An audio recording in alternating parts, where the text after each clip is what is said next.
I would say just the build up until that day, and you get there and you realize, wow, people are actually here and they're coming in and they want to be here. Like all that work, it really paid off. And you're just so excited because it's like, yeah, we actually are already starting to pre-sell them. So that way we can make sure to get a good head count and make sure people can reserve their spot. So that way they can definitely make it. Welcome to Run of Show, the podcast that goes behind the scenes of the event industry, one story at a time. Today, I'm here with Sarah Ivy of Habibi Coffee. Thank you so much for being on the podcast today, Sarah. Thank you for having me. I'm super excited. So let's get to know a little bit about you first. And I know you because we volunteer together with the Pensacola Breast Cancer Association. Yes. And so you have Habibi Coffee, and your new husband, congratulations. Thank you. Has Drink Pensacola. So yes. So tell me first about you. Are you a Pensacola native? Yes. Well, I've been here for about 13 years now. So, I've been here quite a while. I would say this is home. I've lived here the longest I've lived anywhere. But I was born in Rhode Island, and then we moved around a lot. So then we ended up here. So, and this is our favorite place. I love it here. Are your parents here? Yeah, so my mom is here, and then a lot of my family is like scattered throughout. I have some in Rhode Island, some in California. Yeah. And you really like it, so you're going to stay?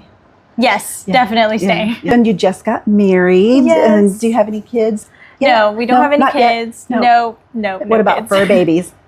No, we actually don't have any. No fur babies? No. Oh my gosh. We have a lot of businesses. Those are like our kids. Those are your kids, yeah. Yeah. So give me a quick rundown of what you've got going on. Yeah, so I have Habibi Coffee, which I've been doing for a while now. It used to be like chocolate dates, and then I incorporated Turkish coffee. Ooh. So now I do both. I've been doing that ever since I was 13. So yeah, it's been a while. And then my husband and I own the Pensacola Music Academy. So that keeps us very busy. And then he owns Drink Pensacola, which I get to help with a lot as well. And he does a lot of ministry. So we travel a lot for him to preach and sing. He writes music. So there's always something going on. There's always something. I know. Yeah. Well, you say Drink Pensacola is his business, and you help out, because I know I've seen you at Palafox Market with your Drink Pensacola booth. Yep. So he has an organic soda that's called Pensacola, and then he has a new flavor coming out actually next month. It's Pensacolada. Ooh. Yes. I can't wait to try that, because I did try the orange. Yes. And I really liked that one. Yep. That was really good. Yeah, I love juice, so I'm like drinking 3 of those a day. It's crazy. Yeah. And so tell me, Turkish coffee, what makes Turkish coffee different from regular coffee? Yeah, so Turkish coffee, it's kind of like espresso. It's very strong, lots of caffeine. The way that you brew it actually still has the coffee grounds in it. I actually have it like on social media where you can see how I make it, or you can even just look up, how to make Turkish coffee. Yeah, it's a lot of fun. It like boils in the pot, and then it can overflow if you're not paying attention. You take it off, put it back on. It's really entertaining. And some people actually make it in sand. So when I'm at the market, a lot of people will come over because I have the sand, and they'll see me make it in there, and it's a lot of fun to make. That is really cool. Yeah. When are you going to be at the market again? Tomorrow, actually. Tomorrow, okay. Yeah, I'm there every Saturday. I was going to say, I have got to come, because I've seen it on YouTube. Like you said, in the sand, preparing in the sand. And I was like, that is so cool. That is so cool. I didn't know anybody did that. So, I knew you. It's really cool. See, this is one of the reasons why I do this podcast, is because the community aspect. Like I said, I know you. We've worked together. I've seen you, but I did not know you did the Turkish coffee. Yeah. So that is great. I've been wanting to do that. Yeah, it's a lot of fun. If you're getting value out of this, I would really appreciate it if you would like and subscribe to the channel. It helps me out tremendously to bring you more content like this with our local business people. Thank you. Because you do a lot of events with a lot of different businesses. I want to know a juicy story about when it was just terrible. My first question is, was it due to weather? Actually, no. I think because we do host a lot of events, there are times where it could just be like, man, that one was not good. I would say the hardest thing to compete with is like a holiday. If you end up planning your event the same time as like, I don't know, a holiday that people are generally going to be wanting to go to dinner to, or spending it at home, or don't want to go out, we've had to compete with that quite a few times. And I would say only one time it actually was a little bit of a struggle. Yeah. I don't know if I have like a super juicy story about it, but I will say that like competing with a holiday, especially like Valentine's Day, or I mean, I feel like that's a really hard holiday to compete with and to host an event. I wouldn't say don't do something on Valentine's Day, but maybe do it the day before, the day after. Right. Yeah. So yeah. For those people who forgot that it was Valentine's Day. Yes, exactly. Yeah. You do all of these events. Is there one that sticks out in your head as your favorite? Like everything was just great? Yes, there is one that definitely stands out. Every year we host a New Year's Eve party. It's a black tie event. Ooh. And it's a lot of fun. A lot of people come out to it and it's always a success. How long have you been doing that one? I think this will be our 4th year. Oh, wow. Yes. And every year we've had a really good turnout. I think it gives a lot of families a really good event to go to because it's family friendly. Mm-hmm. And a lot of our businesses are there. And we get a lot of other businesses to like sponsor and be part of it and do giveaways. Mm-hmm. So just from the minute the doors open to the minute they're closed, it's just packed with tons of fun events, fun things to do, live music. Mm-hmm. My husband has a band and he writes his own music. They usually will play live music and it's a lot of fun. Yeah. Multi-talented. Yes. Yeah. Yeah. What is your favorite part of that event? Is it the decorations, the events that you do, the people? Like what makes it so special to you? From the very start of planning it, which we're in September right now, we're actually already planning it for the last day, December, I would say just the build up until that day and you get there and you realize, wow, people are actually here and they're coming in and they want to be here. Like all that work, it really paid off. And you're just so excited because it's like, we get sponsors, so we'll go out with different packages and have sponsors sponsor. They'll give us like gift cards and baskets to give away. So like we'll have a collection of all this stuff. And I'm like, now we finally get to give it back to the community. Right. And we get to share the other businesses that gave us those things and wanted to be a part of this event. I would say like my favorite part is just like being there when it's finally time and you're just like, wow, everyone's here. This is so wonderful. And you get to be with so many people. I usually will have like my Turkish coffee there or I'll do like mini catering events. So I'll have like mini desserts, different things like that. And it just makes it a lot of fun to be able to get to spend time with a bunch of people in the community and get to see them. Because a lot of times they'll only come to this event. Like I won't see them any other time of the year. Right. This is the only time you get to see them. And even family that comes in. It really brings everyone together and it's a lot of fun. It's New Year's Eve. Yes. You've been doing it for like 4 years. Yes. How do people find out? Is this like a private event or is this something that is open to the public? You ticket first come, first serve kind of thing? Yeah. So it used to be a very we would post it everywhere and everyone can come as long as there was enough room. It's open to the public. Anyone can come. And usually we'll just allow everyone to come in until we hit like max capacity. Oh.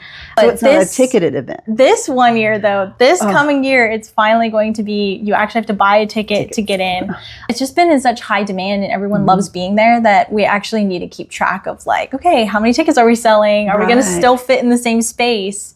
And yeah, we actually are already starting to pre-sell them so that way we can make sure to get a good head count and make sure people can reserve their spot so that way they can definitely make it. Yeah. Yeah. Well, I will get that information from you and I will drop that in the description so people can check it out. Yeah. And I want to check it out. Sounds like a lot of fun. It is a lot of fun. Yeah. Your business though, let's go back to that. Say it again. Habibi Coffee. Habibi Coffee. Yes. I don't know why I can't remember. Habibi Coffee. When did you start that? Yeah, so I started, it started as Anoush Dates, where I just did chocolate dates. I started that 10 years ago, and it was to raise money for a mission trip I wanted to go on. Oh. Yes. Then I was able to raise all the funds I needed. I went on my mission trip. I came back and I was like, this is great. I want to keep going on mission trips. So I just kept it going. And then it started doing really well, especially when I went to the Palafox market. And that's when during the summer it gets really hot at the market and I couldn't bring my dates anymore. And at the time, my husband and I weren't married, but he's like, why don't you make your Turkish coffee and call it Habibi Coffee? And I was like, I can't call Habibi Coffee. Like, that's such a weird name. And he's how'd you come up with that name? Yeah, but no, he was right. It was a good name because Habibi was like trending and it kind of still is now, like on social media reels and different stuff. It just means like in Arabic, it's like my love. Habibi. Habibi. Yeah. That's... Okay, now I'm having this aha moment because I've TikTok and I see the good-looking Turkish guys and they're Habibi. I didn't know what they were saying. Yes. Now I know what they're saying. Habibi. Oh, okay. Yeah, so like it's so weird because Arabic Arabic is such a different language to understand, but if a guy was speaking to a guy, they would call each other Habibi, but it just kind of means like my friend. Right. It's a term of endearment. Yes. But if a guy was saying it, like if my husband was saying it to me, it would be more like my love. Oh. Yes. So it's such a cool word, but I guess because I'm so used to hearing it, I never thought of Habibi Coffee. Yeah, and he's really good with business and ideas, and that was definitely a really good idea he had. Yeah. Habibi, because I hear them. They're like, Habibi, come to Dubai, and and all these things, and I'm like, I want one of them. One of those beautiful Turkish men. You can call me Habibi all day long.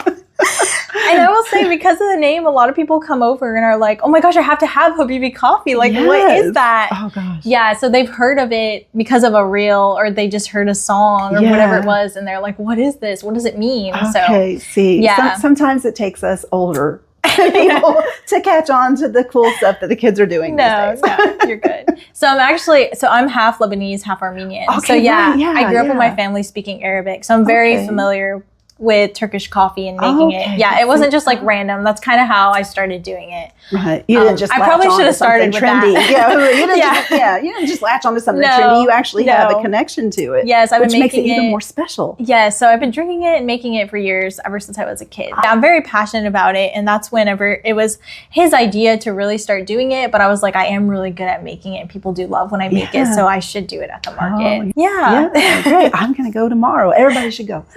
Yeah. I'll be there. Yeah, I hope so. One little other thing I wanted to touch on is the Pensacola Breast Cancer Association, because that's how I know you, is because we're both ambassadors with that. Yes. And we have this big event coming up, the Ribbons of Hope Gala. Tell me, what is your thing that you're looking forward to with the gala? Yeah. A part of helping and being an ambassador, I run the social media for them. One of my favorite parts is actually getting tons of videos to make a reel. And because I try to walk around the whole event and be like, what's going on? What's happening next? Let me see what fun video I could get. So to me, that's a lot of fun because I love doing content. Before I got married, and we have all these businesses, that's what I used to do. I used to do social media, content creating. So I'm still passionate about it. I just don't do it as much. Now I just get to do it for businesses and then the Breast Cancer Association. That is one of my favorite parts, is just running around, just being like, oh, let me get this video of this and that. And this looks great. And they do such a good job putting it together. I know we help, but I know there's just so much involved. lot. There's a lot that goes into it. Yeah, so much. Absolutely. And I like to be able to capture all those little moments of, and they have the same feeling that like I have at New Year's, is like, I've poured so much into this and now it's finally happening. And I love seeing that. Seeing the people in and the room. capturing it. Yes. Yeah. So that's my favorite part. Yeah. Do you have a favorite part? Yeah, well, that's my favorite part. Okay, Again, seeing everybody there. Like you said, we put all this hard work into it. And even we're there early in the morning to set up. And then we go home and change. And then we come back and they're like, and then people are there and they're having a good time. And we're like, I'm so happy that they're happy. Yes. That's the thing. Yeah. And it's so rewarding because there's different tables and you sell, it's like a ticket. You sell the table, or you could sell a chair. And like, whenever you do that, you feel like, wow, I'm really helping, and like, look at all the work, all of us selling these tables and chairs, and it's a full house. So and all of that money, so people know, all of that money stays locally, and there are 2 organizations that we contribute to, and I'll put those in the description also. Yeah. Before we get to Sarah's best tips and tricks, I'd like to remind everybody that this podcast is on all your podcast platforms: Spotify, Pandora, Apple Music, Amazon Music, everywhere you listen to podcasts. And if you want to see our beautiful faces, we are on YouTube. Okay, Sarah, I want to know your best tips and tricks for hosting a really great event. Yes, I would say planning. Like, if you have different people helping you, or even if you're doing it yourself, sit down with a notepad and be like, this is top priority, this is number 2, this is number 3. And go down the list of like, this is what I need to do first. That's how we do it. It's worked for us so far, and it keeps us super organized. I would say that's just a good tip/trick as to like keeping, especially an event that over 100 people to maybe 300 people are coming to. That's the best way I would do it. And that way if you're having any help, it's all organized. Or if you're like, oh my gosh, I have so much to do. Well, let me just go to my list and see what I need to do next. Right. So I know that sounds so simple, but I think we might think it's too simple that we just don't do it. But it is very important to do. Right. So, Write it down. yes. Yeah. Yeah. But in groups, like most important, yes, prioritize your groups. I usually have groups of 3 because I don't want to have too many where I'm like, okay, now this is even more overwhelming. I need a list for my list. Yes, exactly. So yeah. One of the things I want to say is this Run of Show is the name of this podcast. Yes. But some people I've been hearing don't know what that means. Run of Show is an industry term that timeline that you have, that's called the run of show. Oh, what happens first, what happens next, that's called your run of show. Yeah. So, yeah. That Great. makes a lot of sense. Well, tell me, what is the best way for people to get a hold of you? I have Instagram, just Sarah Ivy, and Facebook actually too. I think that might be the best way. Instagram, Facebook. Yep, I'm always on there and I always get messages. Yeah. So I reply as fast as I can. But yeah. What words of wisdom would you like to leave our listeners with? That's a good question. I would say if you put as much hard work in to your event as you can, just enjoy it when that day comes. When you worked so hard, don't like stress over it. Like the day has come and you've done everything you can do. Just enjoy. Right. So that's what I would say. I've had to learn to do that because I'm usually running around like crazy. But then I realized, you know what? I've already done everything I can do. And now it's all just going to fall into place. And I'm going to relax and enjoy it. Just like everyone else. And whatever happens, happens. Whatever happens. So yeah, that's great. My best piece of advice. Put all the work in and then relax. Work as hard as you can up until that event and just know that you've done your best and then you can just relax and enjoy the event. Yeah. I love it. Yeah. Thank you so much for joining me on the podcast today, Thank you for Sarah. having me.